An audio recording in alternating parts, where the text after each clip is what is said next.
अस्सलाम वालेकुम। डायलॉग के साथ मैं हूँ इकरा हारिस। आज आलमी यौम मजदूर और हमारे मुल्क में मजदूरों के हालात क्या हैं ये बताने की ज़रूरत नहीं। जगह जगह मजदूरों के नाम पर आज तकरीबात का लामतनाही सिलसिला जारी रहा और हर एक सियासी जमात के लीडरान ने अपने अपने हिसाब से इस आलमी दिन पर मुनक्किदा तकरीबात में अपनी सियासत चमकाई। हमारे मुल्क की तकरीबन आमदनी सिर्फ कर्जों के सूद अदा करने में निकल जाती है और इसके बावजूद हमारा अंदाज़े हुक्मरानी शहाना है। तकरीबात की जगह हर साल सिर्फ मजदूरों की मुश्किलात को हल करने पर तवज्जो दी जाती तो किसी गरीब को भूखा सोने की नौबत पेश न आती। मुल्क की अजीज में जिस तरफ नजर दौड़ाएं मुश्किलात के अंबार ही अंबार है। मौसमी मुश्किलात बढ़ती जा रही हैं, अदालतें दबाव का शिकार हैं, सियासी अदम इस्तेहकाम खत्म होने के इम्कानात इंतहाई मादूम हैं। इस्तेहकाम हो भी तो कैसे? तहरीक-ए-इंसाफ, पीपल्स पार्टी, नून लीग, MQM समेत किसी हुकूमती जमात से बातचीत करने को तैयार नहीं और जिनसे PTI मुज़ाकरात करना चाहती है उनकी जानिब से नो लिफ्ट का बोर्ड आवेजा है। उधर हुकूमत मुज़ाकरात की दावत पर दावत तो दे रही है लेकिन उनकी नाक के नीचे नैब दोबारा से मुतहरिक हो चुका है, जिसने बानी तहरीक-ए-इंसाफ और उनकी अहलिया पर तोशा खाना केस की एक और इंक्वायरी शुरू कर दी है। ये तमाम अवामिल इस बात की निशानदेही करते हैं कि डायलॉग की बातें सिर्फ अवाम को लुभाने का एक तरीका है। तहरीक-ए-इंसाफ सियासी जमातों से मुज़ाकरात की ख्वाहान नहीं है लेकिन सड़कें गरमाने में भी नाकाम है, जिसके बाद इस जमात ने नून लीग और पीपल्स पार्टी की तरह मुश्किल वक्त में मौलाना के आस्थाने पर हाजिरी देने और उनको साथ मिलाने का प्लान बनाया है ताकि सड़कें गरमाने का कुछ मुश्तरका बंदोबस्त किया जा सके। मौलाना फजल रहमान के साथ हुई नाइंसाफियों पर नाला तो है लेकिन देखना यह है कि वो इस मुश्किल वक्त में तहरीक-ए-इंसाफ का साथ निभाएंगे या नहीं। अपने मेहमानों का तारुफ आपके साथ करा दूं। पाकिस्तान पीपल्स पार्टी की सीनियर रहनुमा शर्मिला फारूकी साहिबा मेरे साथ मौजूद होंगी। तहरीक-ए-इंसाफ से सेनेटर हुमायूं महमद और नून लीग की रिप्रेजेंटेशन करेंगे बैरिस्टर अकील मलिक साहब। बहुत शुक्रिया आप सबका।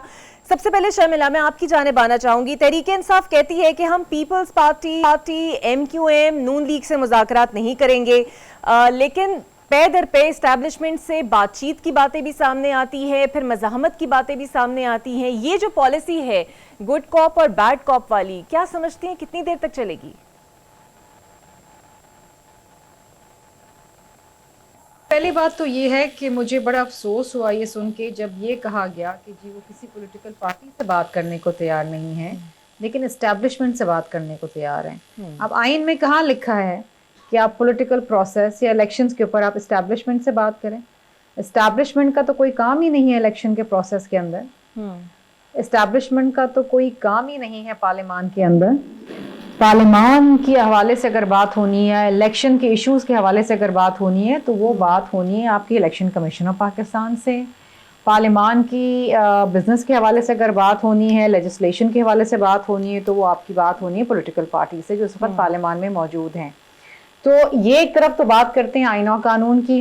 असेंबली के अंदर भी ये आइन की किताब लेके लहरा रहे होते हैं लेकिन उस आइन की किताब में कहीं नहीं लिखा कि एक पॉलिटिकल पार्टी जो है वो मुज़ाकरात करे इस्टेब्लिशमेंट के साथ। हम तो ये कहते हैं कि इस्टेब्लिशमेंट का कोई अमल दखल ही नहीं होना चाहिए पॉलिटिकल प्रोसेस के अंदर। उनकी अपनी बड़ी भारी जिम्मेदारियां और वो बखूबी उन भारी जिम्मेदारियों को निभा रहे हैं। अब माहौल की जहाँ तक बात है, देखिए जी, माहौल साजगार करना इनके हाथ के अंदर है। हम तो पार्लियामान में आए हैं और हमारे हवाले से जो भी तहफ़्फ़ुज़ात हैं या जो भी हमारे मसले मसाइल हैं वो हम पार्लियामान के अंदर रखते हैं या हम उन फोरम्स के आगे रखते हैं जो इनके दाद रसाई का मजाज रखते हैं। ठीक है। अब इनके हवाले से जो इश्यूज़ हैं वो इनका एक ही इशू है, इनको कैदी नंबर 804 को छुड़ाना है। इनको पब्लिक इश्यूज़ से, अवामी मसाइल से कोई लेना देना अनफॉर्चुनेटली नहीं है। जिस वक्त कौमी असम्बली के अंदर इस बात को उठाया जा रहा था कि किसान इस वक्त पिस चुका है क्योंकि उसकी गंदम नहीं बिक रही है और इस वक्त शदीद एहतजाज है हर जगह पर, सिंध में बिलखुसूस पंजाब के अंदर, और वहाँ पर लाठी चार्ज हो रहा है, उस वक्त ये शोर कुछ और चीज़ पे मचा रहे थे। अब मसला ये है कि इनकी अपनी रैंक्स एंड फाइल में बड़ी कन्फ्यूजन है। ठीक है। एक ग्रोह है जो कहता है बातचीत करनी चाहिए, पार्लियामान में बैठना चाहिए और पार्लियामान में बिजनेस लाना चाहिए और इश्यूज़ पे बात होनी चाहिए। दूसरा ग्रुप जो है वो जारहाना ग्रुप है, वो कहते हैं बात ही ना करो, कुछ ना करो और ना हाउस चलने दो। तीसरा एक ग्रुप है जिनको पता ही नहीं कि उन्होंने करना क्या है। अब ये आपस में ग्रुप्स लड़ रहे होते हैं, इनको नहीं पता कि क्या करना है। अगर इन्होंने सदर मुमलिकत आसिफ अली जरदारी साहब की स्पीच सुनी होती जॉइंट सेशन से, तो उसमें उनको कुछ समझ आता कि आइंदा करना क्या है। बिल्कुल ठीक। सदर साहब ने आगे का एक रोड मैप दिया। उन्होंने ये भी कहा कि जनाब वक्त हम सब के पास कम है, हमने बहुत वक्त ज़ाया कर दिया है। Despite the polarisation in the assembly and in the country, हमने पब्लिक नीड्स को तरजीह देनी है। अवामी मसाइल को, अवाम की जो ख्वाहिशात हैं, जो ज़रूरियात हैं, उनको सामने रखते हुए काम करना है।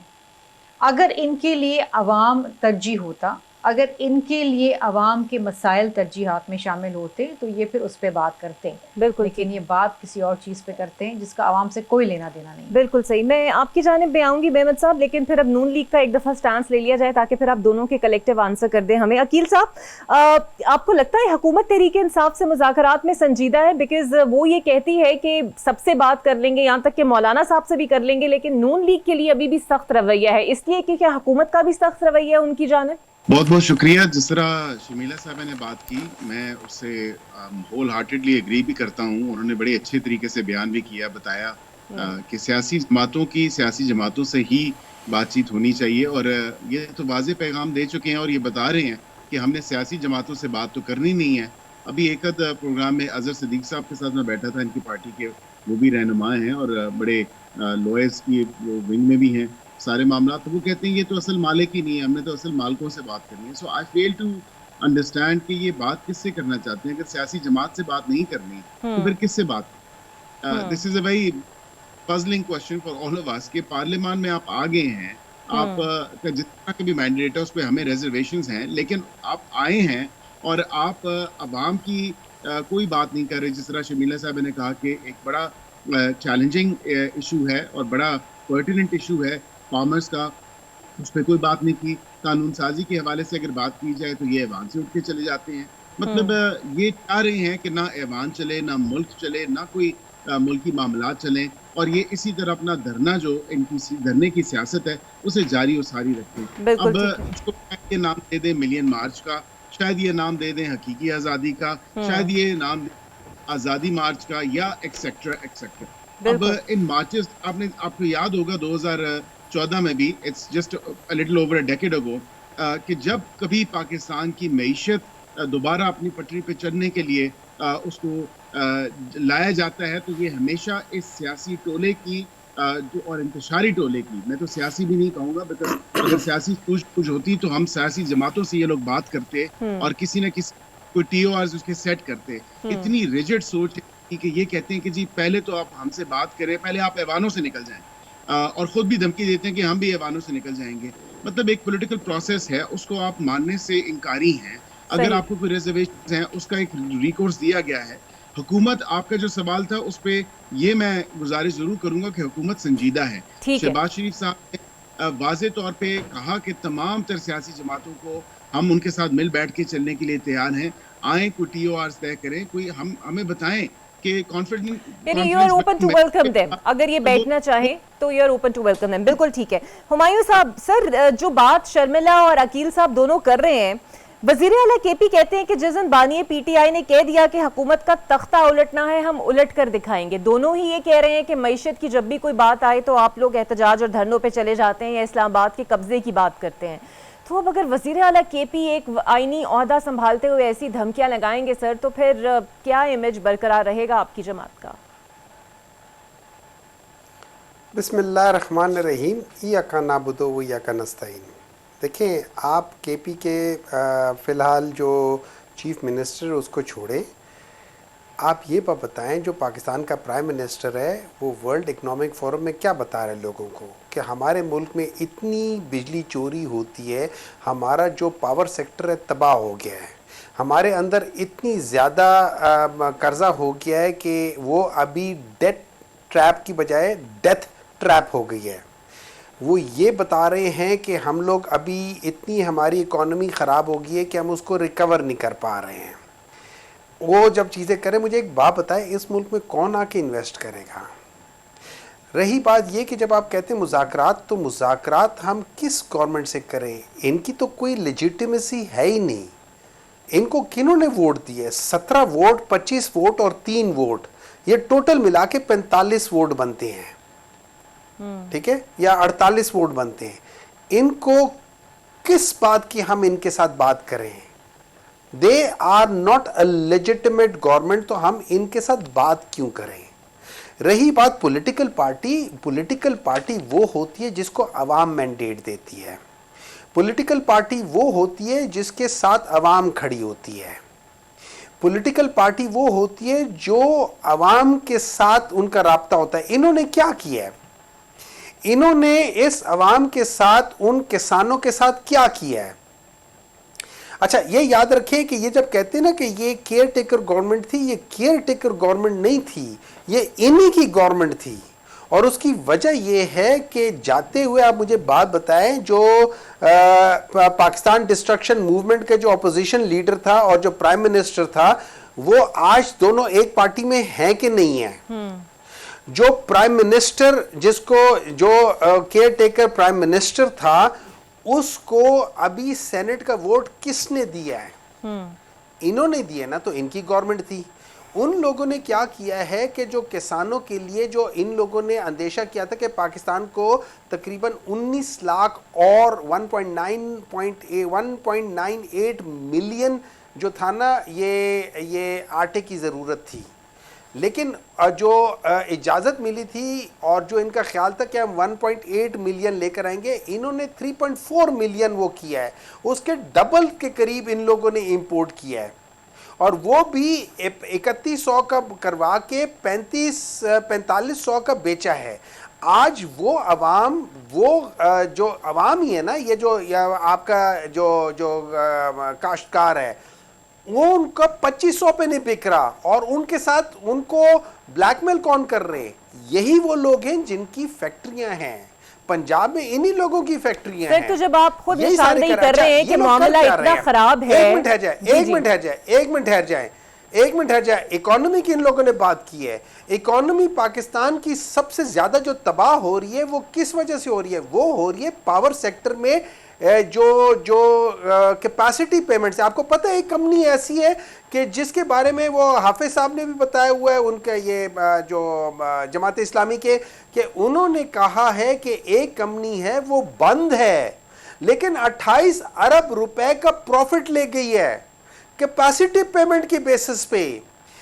इन लोगों को पकड़ के चौराहे में इनको बुला के इनको पूछना चाहिए, आप लोगों ने ये किस तरीके के फैसले किए कि इस मुल्क को इतने कर। और अब आप ये देख लें, डायरेक्टली इनडायरेक्टली यही वो लोग हैं जो पावर सेक्टर को कंट्रोल करते हैं। ठीक है, यही वो लोग हैं जो एलएनजी को कंट्रोल करते हैं।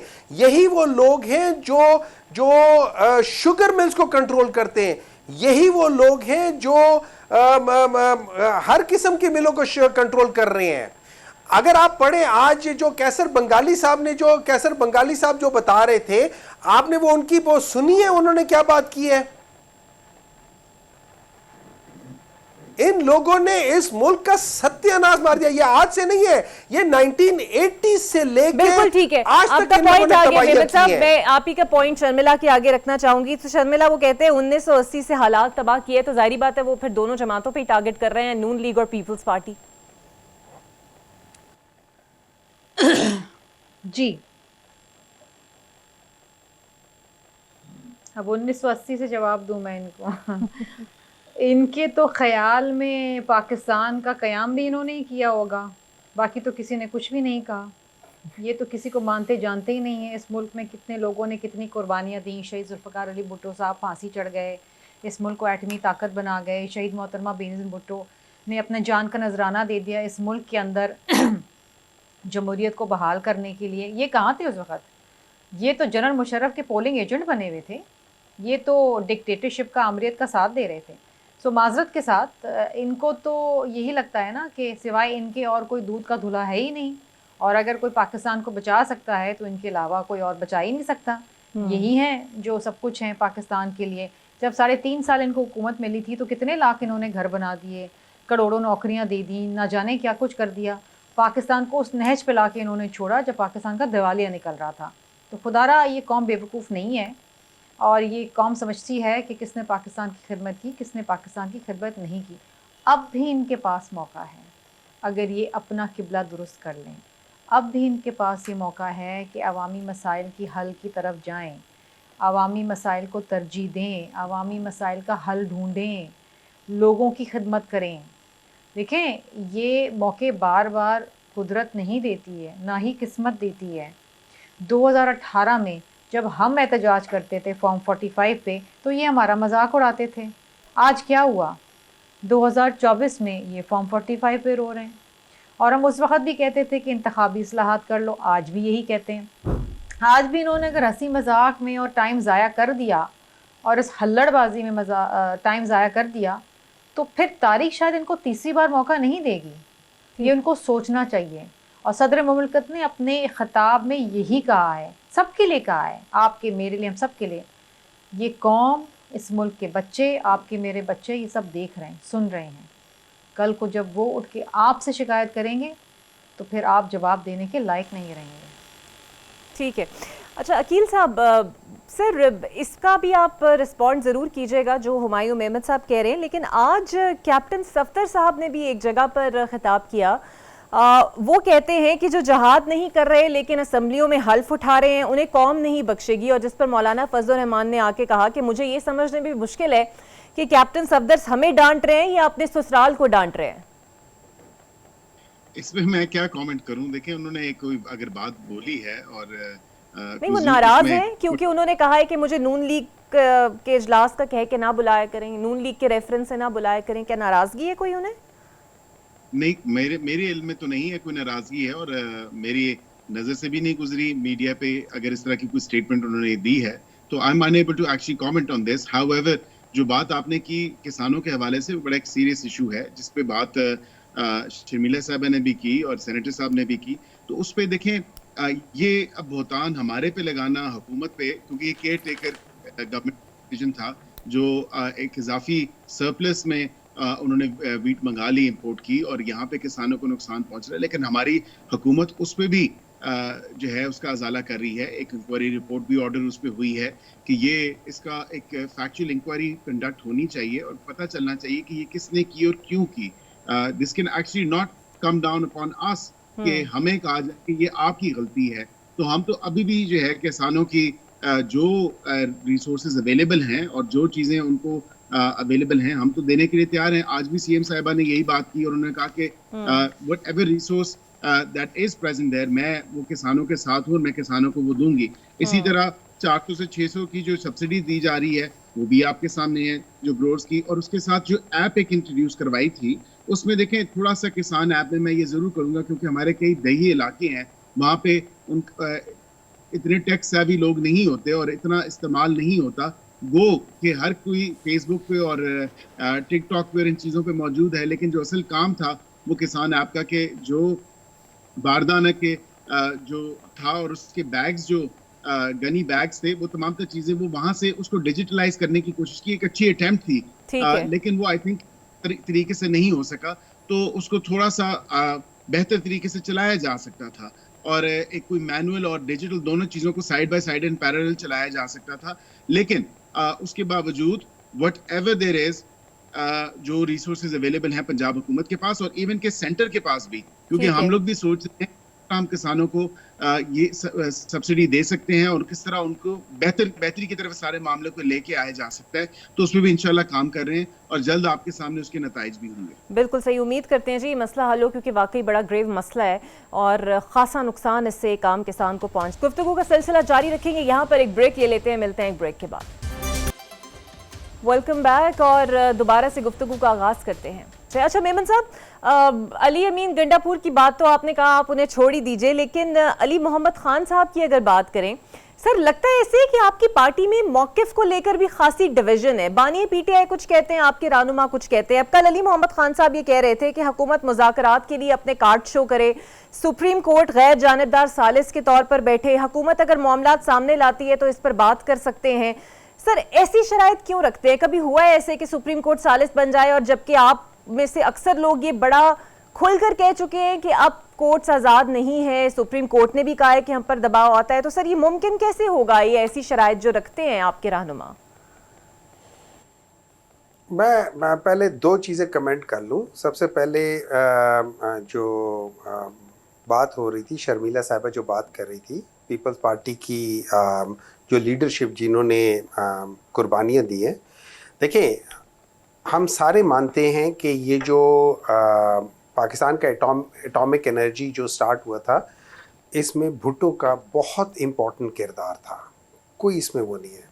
हम ये भी मानते हैं कि बेनज़ीर भुट्टो साहिबा जो थी ना, she was a very charismatic leader, और उन्होंने बड़ी जद्दोजहद की थी और उनके ख़िलाफ़ एक बहुत घटिया किस्म की कैंपेन भी चलाई गई थी। यही वजह थी कि जब प्रेसिडेंट साहब वो कर रहे थे तो हम लोग भी बेनज़ीर साहबा के साथ उनकी जो उनको शहीद किया है उसके बारे में हम कह रहे थे कि बीबी हम शर्मिंदा हैं, आपके कातिल आज भी ज़िंदा हैं, तो इसमें कोई शक नहीं। लेकिन जब शर्मिला साहिबा हमें कहती हैं कि जी हम लोग तो मुशर्रफ साहब के पोलिंग एजेंट थे, हिस्ट्री बताती है कि पाकिस्तान का पहला डिप्टी प्राइम मिनिस्टर कौन था और किस हुकूमत का था, ठीक है, और उसके बाद वही शख्स प्राइम मिनिस्टर भी बना अगेंस्ट अ मेजॉरिटी वोट, जिनको बनना चाहिए था उसकी बजाय वो बने।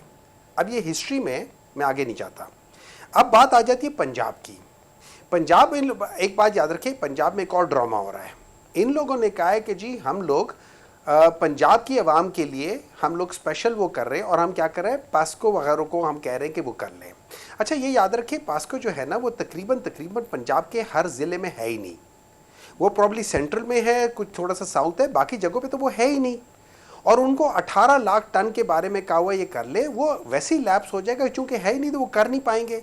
ये सारा ड्रामा है, ये अवाम को बेवकूफ़ बनाने की कोशिश कर रहे हैं, लेकिन अवाम बेवकूफ़ नहीं है क्योंकि अवाम ने इनको रद्द कर दिया है। अवाम को पता है कि पाकिस्तान की सारी प्रॉब्लम की जड़ें ये दो पॉलिटिकल पार्टीज़ है, और यही वजह है कि ये दो पॉलिटिकल पार्टीज़ जो पहले एक दूसरे को घसीटती थी, एक दूसरे का पेट फाड़ के पैसे निकालना चाहती थी, आज ये दोनों इकट्ठे बैठ गए और एक दूसरे का पेट भी सी रहे हैं, और वो ज़मीन जिस सड़क पे घसीटना था उधर कारपेट भी बिछा रहे हैं, ताकि अगर कोई छोटी मोटी घसीटनी पड़ भी जाए तो किसी को चोट ना लगे।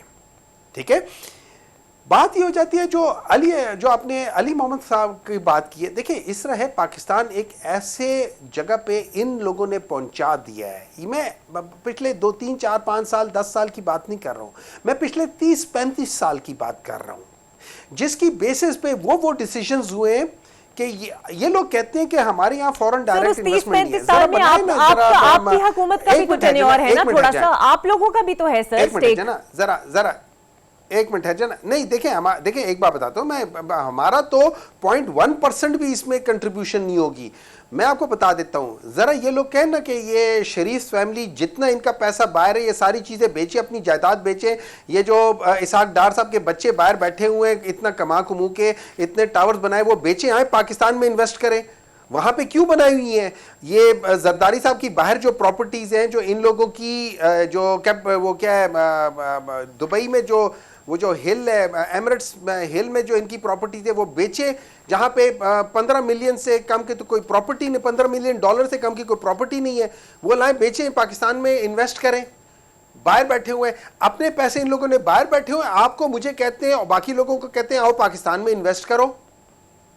देखिए प्रॉब्लम अभी हम इधर आ गए कि जब हम कहते हैं कि अदलिया एस्टैब्लिशमेंट, पॉलिटिकल पार्टीज जो जेन्युइन पॉलिटिकल पार्टीज हैं, जो कि समझती हैं कि पाकिस्तान की पॉलिसी पॉलिटिकल सर आपकी माजरत के साथ अगर वही क्राइटेरिया रहा जेन्युइन पॉलिटिकल पार्टीज का, तो फिर आपके क्राइटेरिया पे तो मौलाना फजल रहमान की पार्टी अगर इतने अरसे बाद उतर आई है तो फिर तो और कोई पार्टी उतरेगी नहीं। सुने, मैंने आपको अगर आप पूरी डेफिनेशन सुन लेती तो आपको आसानी हो जाती है। मैंने कहा है वो पॉलिटिकल पार्टीज जो ये समझती है कि पाकिस्तान का जो जेन्युइन मसला है, पाकिस्तान की डेमोक्रेसी का जो जेन्युइन मसला है, वो फ्री फेयर ट्रांसपेरेंट इलेक्शंस का है। ठीक है, अब फ्री फेयर ट्रांसपेरेंट इलेक्शंस होने हैं, इनको ना ये इन चीजों को फ्री फेयर ट्रांसपेरेंट जो लोग नहीं कर रहे, चाहे वो इलेक्शन कमीशन हो, चाहे वो ट्रिब्यूनल्स हो, जो कि 10-10 साल एक फैसले को नहीं करते। अगर फर्ज करे गलत हुआ है, डॉक्टर हुमायूं गलत इलेक्ट हुआ है, बट अगले 6 महीनों के इनको निकालो, आप 6 साल तक वेट कर रहे हो। बिल्कुल सही है, ठीक है, ये चीजें नहीं है। अब इसमें जितने भी स्टेक होल्डर्स हैं, चाहे वो पॉलिटिकल पार्टीज हैं, चाहे वो अदलिया है, चाहे वो एस्टैब्लिशमेंट है, चाहे वो जो भी है, वो सारे बैठे और पाकिस्तान का सिमत ठीक कर रहे हैं। प्रॉब्लम है पाकिस्तान की सिमत का। और ये आपने सर बड़ी अच्छी बात की, लेकिन सवाल ये कि अगर सेनेटर हुमायूं मेमन कह रहे हैं कि आप पार्टीज के साथ बैठे, तो ना तो अली मोहम्मद खान साहब मानते हैं, ना गंडापुर साहब मानते हैं, और फिर बानी पीटीआई भी नहीं मानते। तो तजाद है सर, हर एक की डिफरेंस ऑफ ओपिनियन बहुत ज्यादा हो रही है। वो सब मान रहे, वो सब अच्छा ठीक है। शर्मिला सर, मुझे मौका दीजिएगा, शर्मिला से सवाल कर लूं। बिल्कुल ठीक है सर, मैं आपकी जानिब आती हूं। हमने किसी एक से बात करनी है, ठीक है, मुझे मौका दीजिएगा। शर्मिला, मौलाना साहब की बात हो रही है, उन्होंने बड़ा धुआंधार खिताब भी असेंबली में किया। पीपल्स पार्टी के साथ उनके बड़े अच्छे ताल्लुकात भी रहे, लेकिन थोड़े नाला नजर आते हैं नून लीग और पीपल्स पार्टी दोनों से। तो अगर ये पीटीआई के साथ मिल गए, तो आपको लगता है कि जो तहरीक ये लोग चलाएंगे वो कुछ खासी इंपैक्टफुल रहेगी? अच्छा, पहले तो मुझे ये अनहोली मैरिज समझ नहीं आती है मौलाना साहब और सुन्नी इत्तेहाद में। क्या कुछ अल्फाज, जुमले, मैं वो बयान नहीं कर सकती और दोहरा भी नहीं सकती जो ये मौलाना साहब के लिए कहते थे।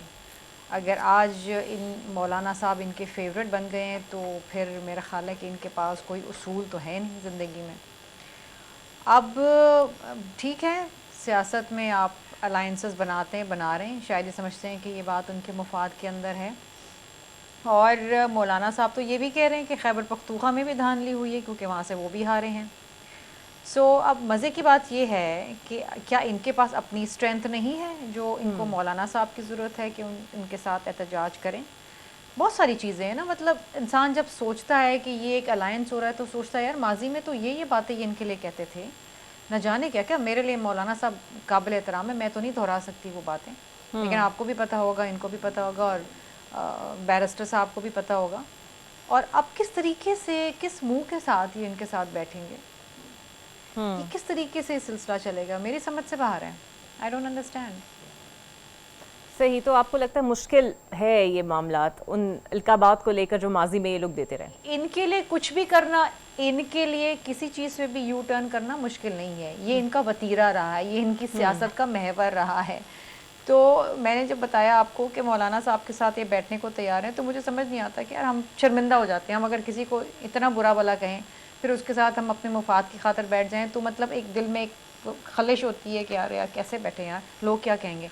शायद इनको वो भी फिक्र नहीं है। सही, लेकिन ठीक है, जब इंसान मफाद परस्त हो जाता है, सिर्फ अना परस्त हो जाता है, कहता है यार मेरा ही फ़ायदा है, तो फिर वो किसी हद तक भी गिर सकता है। बिल्कुल ठीक है।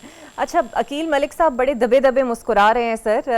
पहले तो आप भी बताइएगा, ये दोनों अगर इकट्ठे हो गए तो हुकूमत संभाल सकेगी इनकी तहरीक? और दूसरा, इसहाक डार साहब को आपने डेप्यूटी वजीर आज़म बना दिया, राना सनाउल्लाह साहब भी सियासी मुशीर बन गए। लग रहा है कि शायद कुछ तब्दीलियां बजट के बाद हो सकती हैं मजीद काबीना में भी? जी, सबसे पहले तो मैं शर्मिला साहब ने जो बात की, बिल्कुल उन्होंने तो बात नहीं की और वो हल्का बात नहीं कहे, that's great of her, but लेकिन मैं आपके नाजरीन के लिए थोड़ी सी इस पर रोशनी ज़रूर डालूंगा। मतलब जब बात मैं पे आ जाए, मफादात पे आ, और इस सियासी कल्ट का, तो सियासी कल्ट भी नहीं कहूँगा, ये तो पानज़दे आम एक फैशिस्ट ग्रुप है, एक टोला है, जो सिर्फ और सिर्फ अपने मफादात, वेदर पॉलिटिकल और अदरवाइज, ये अपने मफादात को प्रोटेक्ट करता है और अपने मफादात को ही देखता है। मतलब मुझे समझ नहीं आ रही कि अचकज़ई साहब के बारे में जो अलकाबात इस्तेमाल किए गए, फिर उन्हीं को इस्तेमाल करके अपना कैंडिडेट बना के एज सदर पेश किया गया, और उनको ऑब्वियसली वहां से भी रुस्वा किया गया, और आज अचकज़ई साहब भी नजर नहीं आ रहे, मतलब वो इस्तेमाल हो गए इनसे। अब मौलाना साहब की बारी है। अब मौलाना साहब निहायत काबिल एहतराम है, and with all due respect, मतलब मौलाना साहब को इनकी अलकाबात थे कि मौलाना डीजल, क्या वो अब सुपर हाई ऑक्टेन हो गए हैं इनके लिए? और ये वाकई शर्मिला साहब ने ठीक बात की कि किस मुंह से जाके बैठेंगे, और दिल में जो खलफशार है इन दोनों के आपस में, तो वो कैसे दूर होगा? मौलाना साहब अगर हमारे साथ उस टाइम पे निकले थे इनकी फैशिस्ट हुकूमत के खिलाफ, तो वो एक कॉज के लिए निकले थे। अब वो किस लिए रहे हैं, मुझे तो ये समझ नहीं आ रही। अगेन वो इनसे इस्तेमाल हुए जा रहे हैं, और वो ये पार्टी जानती है कि इस तरह के लोगों को कैसे इस्तेमाल करना है। बेशक बात ठीक है कि सियासत में कोई बात हरफे आखिर नहीं होती, लेकिन कुछ जोड़ियां भी देख के बननी चाहिए। मतलब ये इनका, मौलाना साहब का और इनका क्या मैच आपस में?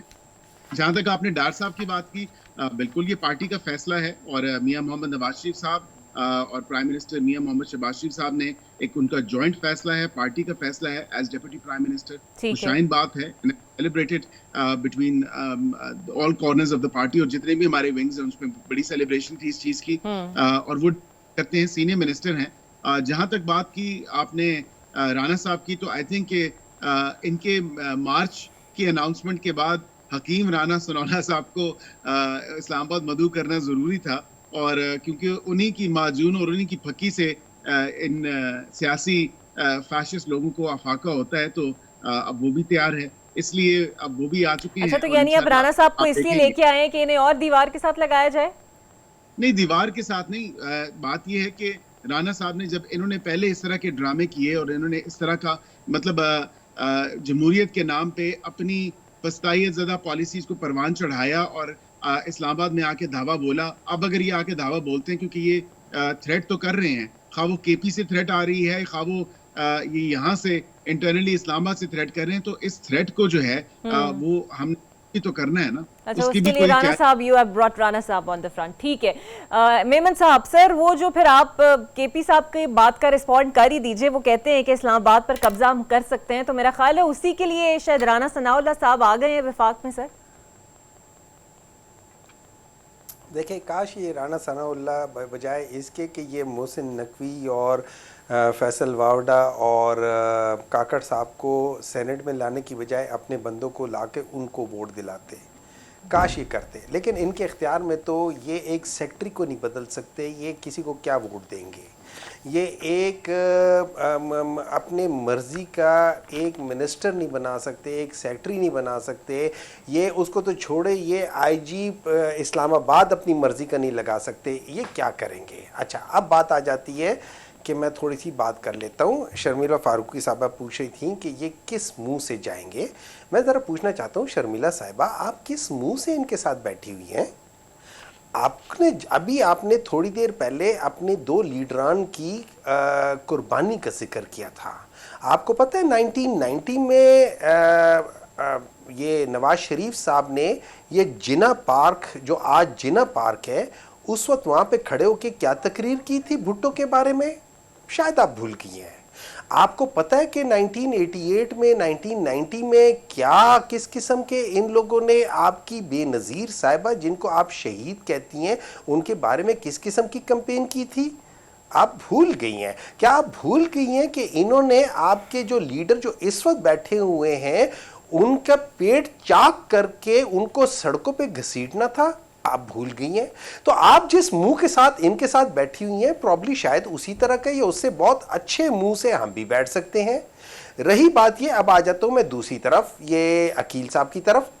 अकील साहब कह रहे थे कि ये मैं थोड़ी सी तारीख की दुरुस्तगी करना चाहूंगी जी। मैं जरा तारीख की दुरुस्तगी करती हूं। एक मिनट, आप उसके बाद तारीख की दुरुस्तगी कर ले, पहले मुझे बोलने दे, फिर आप सारी तमाम चीजें अपनी जगह दुरुस्त हैं, लेकिन इस मुल्क में जमहूरियत लाने की खातिर, इस मुल्क के अंदर जमहूरियत बहाल करने की खातिर शहीद बीबी ने तमाम चीजें दरगुजर की और मियां नवाज शरीफ साहब के साथ मिसाके जमहूरियत किया, which is the most important document even today. आपने कोई माफी तलाफी कर ली, मौलाना साहब से माफी मांग ली आपने, मौलाना साहब के साथ मिसाके जमहूरियत नंबर 2 किया है कोई आपने? माफी मांग ले एक दूसरे से। इन्होंने आपसे माफी मांगी थी? गलतियां हो जाती हैं इंसान से, माफी मांग। बिल्कुल जी, बिल्कुल जी, बिल्कुल जी। आपस में दोनों लीडरान बैठे, अपनी अपनी गलतियों का एतराफ किया, मुफाहमत का रास्ता इख्तियार किया और आगे की जानिब चले। पॉइंट पूरा कर लेंगे जी बिल्कुल। लेकिन आप भी तारीख के जो वरक है ना, वो पलट के देखें। आप समझदार हुमायूं साहब, आप समझदार, आप समझते अभी सब्र करें, मैं अभी बहुत सारी तारीखें मैं आपको पढ़ा के जाता हूं, ने जो लाजवाल कुर्बानी दी, शायद वो मैं उनकी जगह होती तो मैं ना दे सकती। मेरे बारे में जो बात की जाती है, मेरे वालिद साहब के बारे में बात की जाती तो मैं ना माफ करती, लेकिन बीबी साहिबा वो उस पाई की लीडर थी, इतना जज्बा था उनके अंदर।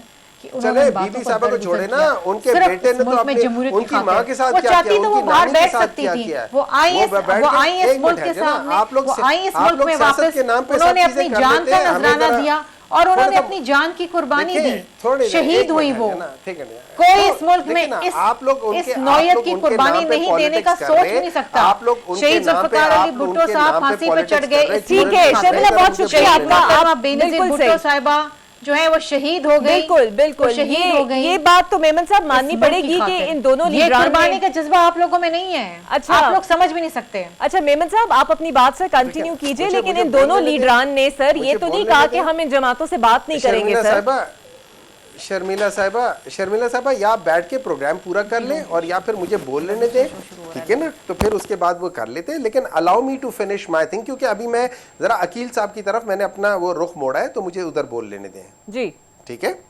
अच्छा, अकील साहब कह रहे थे कि इन्होंने मौलाना फजलुर रहमान साहब का नाम डीजल रखा। जरा अकील साहब आप एक दफ़ा हिस्ट्री पढ़ ले। मौलाना फजलुर रहमान साहब का नाम जो था ये आपके ख्वाजा आसिफ साहब ने रखा है। ख्वाजा आसिफ साहब के सेहरा लगता है कि हर गलत नाम, हर घटिया नाम उन्होंने चुना है, उन्होंने रखा हुआ है। ये सारा वतीरा उनकी तरफ जाता होता है। माशाल्लाह वो हर जगह पे इसी तरह ही करते होते हैं। अब बात आ जाती है कि जिस तरीके से ये लोग बात करते हैं, देखिए इन लोगों ने इस मुल्क का, आप इस मुल्क की हिस्ट्री पढ़ लें, आप इस मुल्क की इकोनॉमिक हिस्ट्री पढ़ लें। इन लोगों ने असल में जो पाकिस्तान की इकोनॉमी डाउन हुई थी वो 1990 ऑनवर्ड्स हुई थी, और 1996 ऑनवर्ड्स, 97 ऑनवर्ड्स बिल्कुल नोज डाइव नीचे गई है।